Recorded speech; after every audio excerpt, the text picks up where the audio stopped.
नमस्कार स्टूडेंट्स, कैसे हैं आप। उम्मीद है आप सब अच्छे होंगे और स्वस्थ होंगे।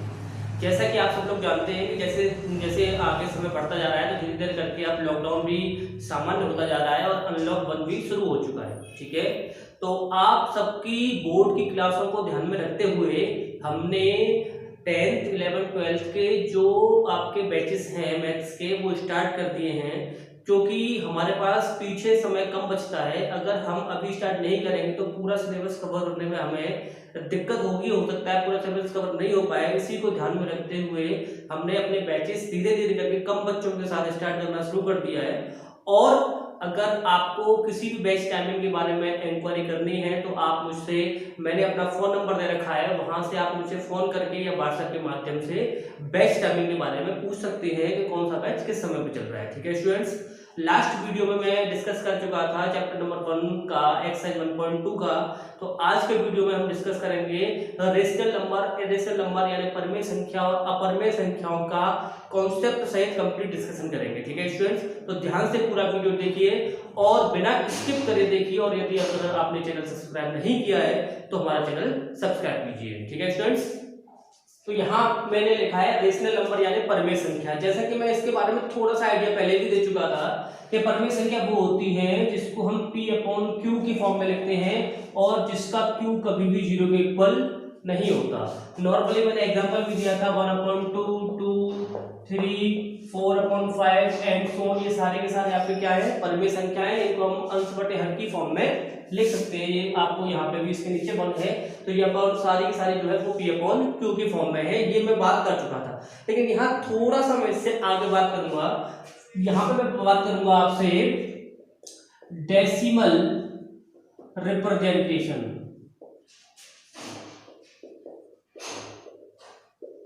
डेसिमल यानी कि जो रेशनल नंबर्स हैं उनका डेसिमल रिप्रेजेंटेशन के आधार पर किस तरीके से हम कहेंगे कि ये परमेय संख्या है या अपरमेय संख्या है।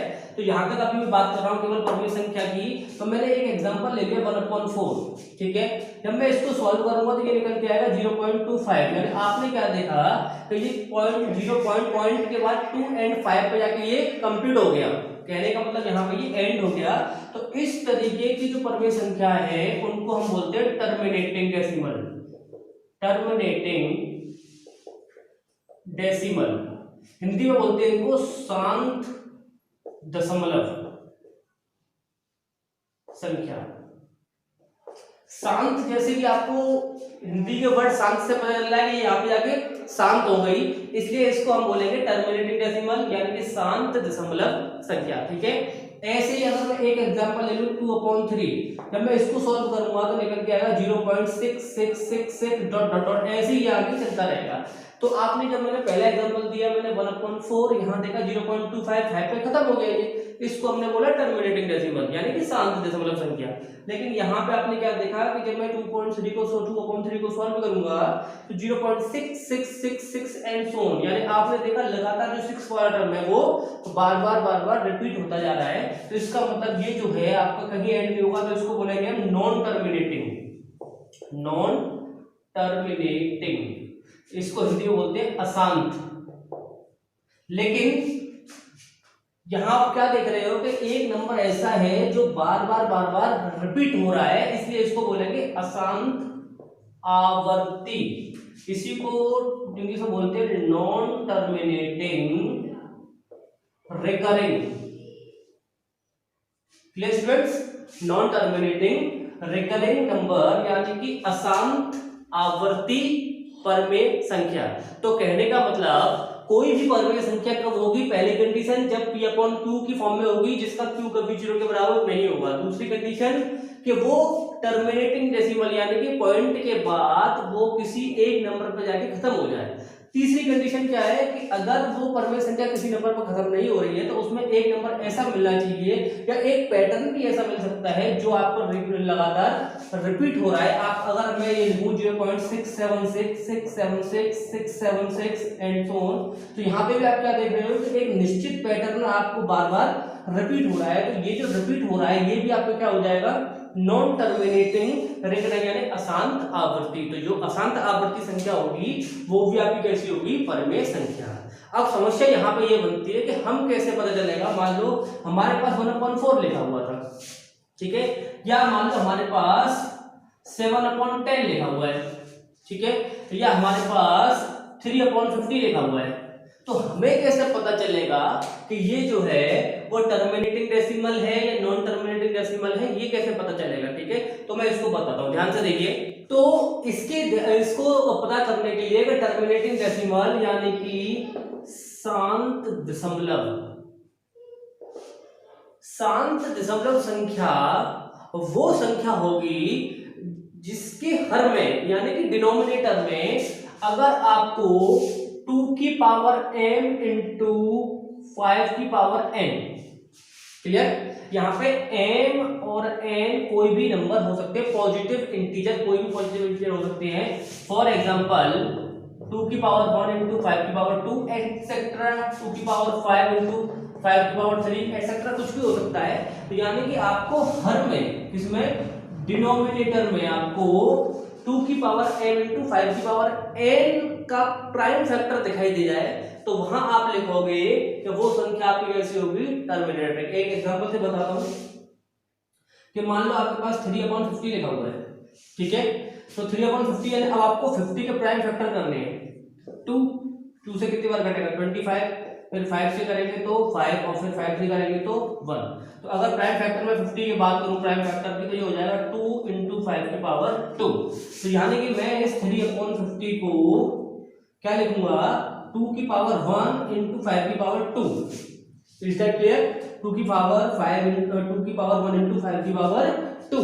तो यानी कहने का मतलब हमने जब इसका हर देखा तो हर जो है 2 की पावर 1 यानी 2 की पावर m इंटू 5 की पावर n की फॉर्म में है, तो यानी हम इसको तुरंत कह देंगे ये आपकी कैसी है, टर्मिनेटिंग, यानी कि ये आपकी कैसी है, शांत दशमलव, टर्मिनेटिंग डेसिमल। Clear students?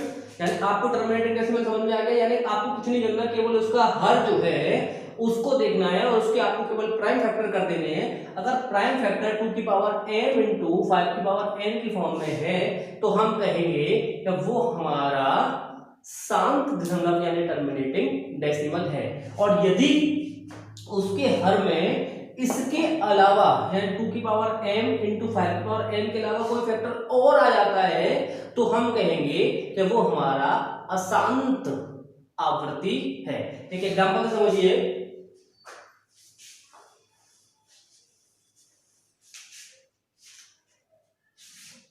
अगर मैं यहां लिखूं 2/105, ठीक है, एक एग्जांपल लिख दिए, तो मेरा हर क्या है, 105।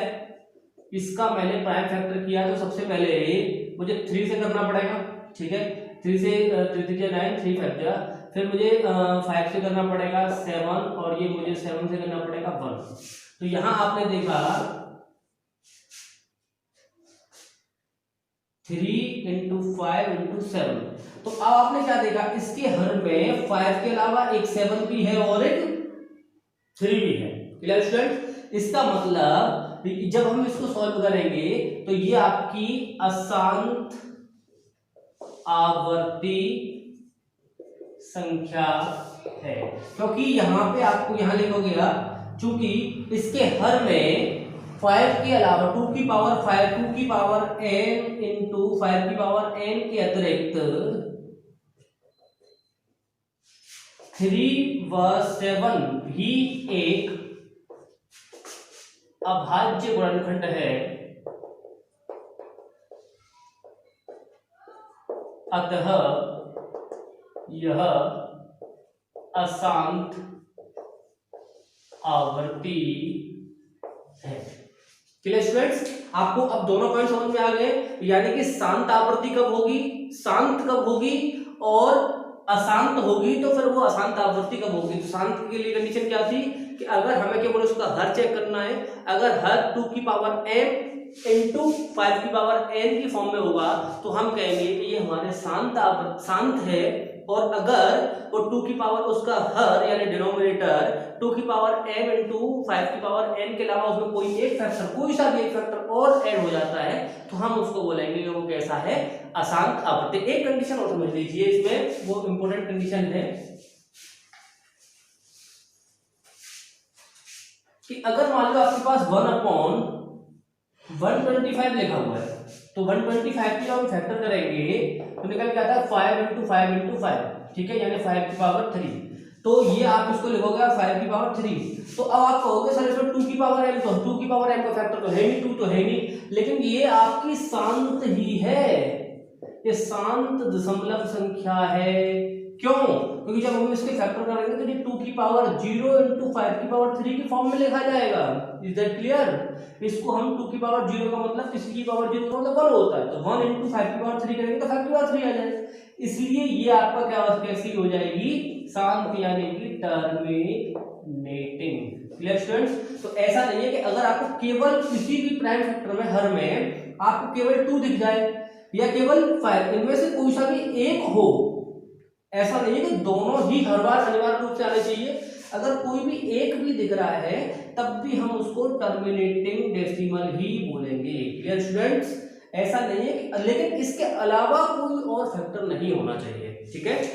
तो अब आपका परमेय संख्या कॉन्सेप्ट बिल्कुल क्लियर हो चुका है। पहला कॉन्सेप्ट ये कॉन्केव बताया मैंने, दूसरा बताया मैंने टर्मिनेटिंग का, फिर तीसरा बताया मैंने नॉन टर्मिनेटिंग, और फिर वो रिकरिंग। Clear student? तो यहाँ पे आपका है अगला स्टेप इरेशनल नंबर यानी अपरमेय संख्या। अगर हम किसी संख्या को डेसिमल फॉर्म में लिखें और अगर वो डेसिमल फॉर्म में लिखने के बाद शांत भी नहीं हो तो क्या होगी, वो अशांत होगी। अशांत में क्या कंडीशन बोलेगी कि वो अशांत में या तो आवृत्ति होगी या अनावृत्ति, यानी कि नॉन टर्मिनेटिंग में वो रिकरिंग होगी या नॉन रिकरिंग होगी। कहने का मतलब अगर मैं 0.1573279 ...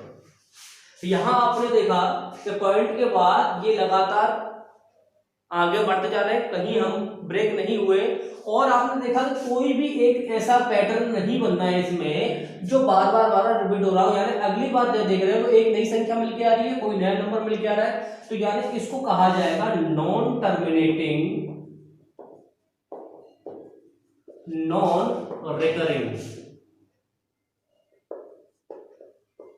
non terminating non recurring Hindi में इसको बोलते हैं अशांत अनावर्ती, यानी ऐसी संख्या जो अशांत भी हो और अनावर्ती भी हो, ऐसी सभी संख्याओं को हम बोलते हैं अपरिमेय संख्या। Clear students? यानी कि हमने सबसे पहले चेक करना है पॉइंट्स, उसको डेसिमल फॉर्म में कन्वर्ट करना है। डेसिमल फॉर्म में कन्वर्ट करने के बाद हमें ये देखना है कि वो टर्मिनेटिंग है कि नहीं है। अगर वो टर्मिनेटिंग नहीं है तो फिर ये देखना है कि नॉन टर्मिनेटिंग में वो रिकरिंग है या नॉन रिकरिंग है। यदि नॉन टर्मिनेटिंग में यदि वो रिकरिंग हो जाती तो परमेय संख्या हो जाती। अगर वो नॉन रिकरिंग है, अनावर्ती है, तो हम उसको बोलेंगे कि ये आपकी कैसी है, फिर अपरिमेय संख्या। Clear students? एक एग्जांपल और समझ लीजिए, 0.1010011 एंड सो ऑन। तो यहाँ पे भी आप देख रहे हो कि 10 का पैटर्न भी रिपीट नहीं हो, 10 के बाद 100 है, फिर 1000 है, फिर आपका 10,000 है, तो कोई निश्चित पैटर्न रिपीट नहीं हो रहा है, इसलिए ये भी आपकी कैसी है, इरेशनल नंबर। Clear student? अपरिमेय संख्या है। ऐसे ही और भी एग्जांपल है, √2, √3, √5, ये भी सारे के सारे आपके अपरिमेय संख्या है, क्योंकि हम इनको भी एक्सपेंड करेंगे तो ये भी आपकी पॉइंट्स के जो डेसिमल फॉर्म में आएगी, और डेसिमल फॉर्म में आने के बाद कोई पैटर्न, निश्चित पैटर्न रिपीट नहीं होगा, इसलिए आपकी ये भी कैसी हो जाएगी, अपरिमेय संख्या है सारी की सारी। यानी ऐसे सारे रूट्स जिनको हम डायरेक्टली सॉल्व नहीं कर सकते, जिनका पूर्ण वर्ग नहीं निकल सकता, वो सारे के सारे आपके कैसे होते हैं, अपरिमेय संख्या। एक नोट पॉइंट मैं यहाँ बताना चाहूंगा आपको, जो कई कंपटीशन मैंने यूपी टेट, सी टेट और भी आप कंपटीशन देते हो रेलवे वगैरह के, वहां पर भी बहुत अक्सर और पूछा गया है कि पाई जो है, पाई वो आपकी हमेशा अपरिमेय संख्या है, केवल पाई की फॉर्म में पूछा जाएगा, तो ये आपकी है अपरिमेय संख्या। लेकिन अगर 22/7 22/7 ये आपकी परिमेय संख्या है। तो ये दोनों आपको नोट करके ध्यान रखने हैं, नोट पॉइंट में लिख लेना है कि आपकी जो पाई है वो अपरिमेय संख्या है और जो 22/7 है वो परिमेय संख्या है। Clear student? तो यहाँ पे आपका ये टॉपिक परिमेय संख्या का पूरा कंप्लीट हो चुका है। इसके अगले वीडियो में मैं नेक्स्ट एक्सरसाइज की बात करूंगा। तो यदि आपको वीडियो अच्छी लगी हो तो इसको लाइक कीजिए, शेयर कीजिए अपने स्टूडेंट्स में। Thank you very much.